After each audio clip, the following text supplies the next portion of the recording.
ఏ రోజు వైకుంఠ ఏకాదశి వస్తుంది అన్నది ప్రభుత్వానికి తెలియదా అని అడుగుతా ఉన్నా.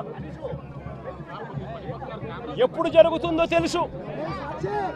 ఆ జరిగే రోజున లక్షల మంది భక్తులు వస్తారు అన్న సంగతి కూడా తెలుసు. తెలిసినా కూడా కేవలం నిర్లక్ష్య వైఖరితో అనేక మంది ప్రాణాలను బలికొన్నారు. వైకుంఠ ఏకాదశి నాడు తిరుపతిలో 6 మందిని ఇలాగే నిర్లక్ష్యం చేసి పొట్టను పెట్టుకున్నారు. అప్పుడు కూడా అంతే. చంద్రబాబు నాయుడు గారు కుప్పం పర్యటన ఉంది అని చెప్పి పోలీసులందరినీ కూడా కుప్పం పంపించారు.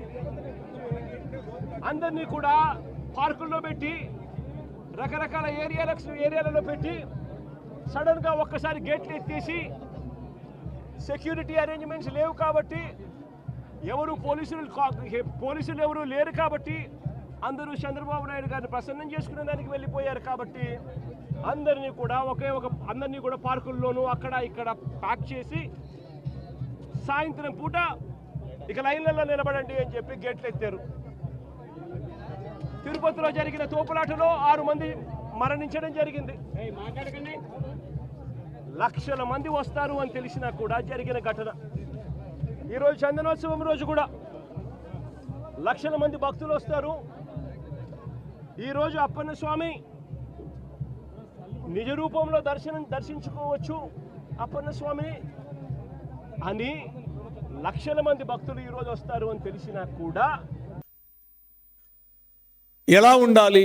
ఒక బాధ జరిగిన సందర్భం, ఒక బాధ జరిగిన కుటుంబాల దగ్గరికి వెళ్ళేటప్పుడు, చనిపోయిన కుటుంబాల దగ్గరికి వెళ్ళేటప్పుడు ఏ విధంగా ప్రవర్తించాలి, ఎలా ఉండాలి అనేది కూడా ఆయనకి అర్థం కాదు. ఎలా ప్రవర్తించాలో కూడా ఆయనకి తెలియదు. ఇవన్నీ పక్కన పెట్టి శవాల మీద పేలాలు ఎరుకునే పద్ధతిలో ఆయన ప్రవర్తిస్తారు.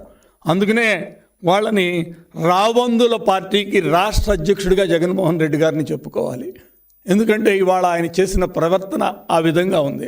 జరిగిన వెంటనే 1 గంట 15 నిమిషాల్లోనే అక్కడికి రెస్క్యూ టీంలు వెళ్ళినాయి, ఎన్డీఆర్ఎఫ్ వెళ్ళింది, మంత్రుల బృందాలు వెళ్ళారు.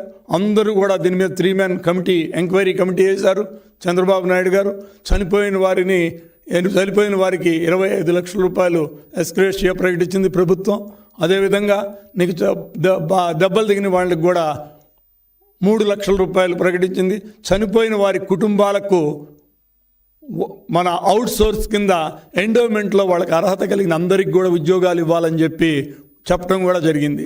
తర్వాత ఇమీడియట్గా ఒక 15-20 నిమిషాల్లోనే లైన్లన్నీ క్లియర్ చేసేసి ఇమీడియట్గా నీకు సిస్టమ్ని ఒక పద్ధతిగా తీసుకెళ్ళింది. ఎందుకంటే చందనోత్సవానికి దగ్గర లక్షల మంది భక్తులు వస్తారు, ఇతర రాష్ట్రాల నుంచి కూడా వస్తారు. ఇక్కడ ఏంటంటే గత ప్రభుత్వం చేసింది ఏంటంటే, గత ప్రభుత్వం 16,000 మందికి విఐపి టికెట్లు ఇచ్చి విఐపి దర్శనాలు చేసింది.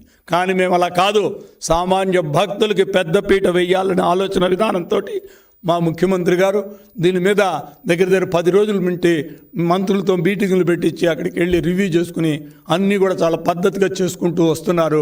అందుకనే 15 నిమిషాల్లో అంతా క్లియర్ చేసి నార్మల్ భక్తులకి దర్శన భాగ్యాన్ని కలిగించడం కోసం మేము ప్రయత్నిస్తే ఈయన అక్కడికి పోయి చేసినటువంటి వ్యవహారాన్ని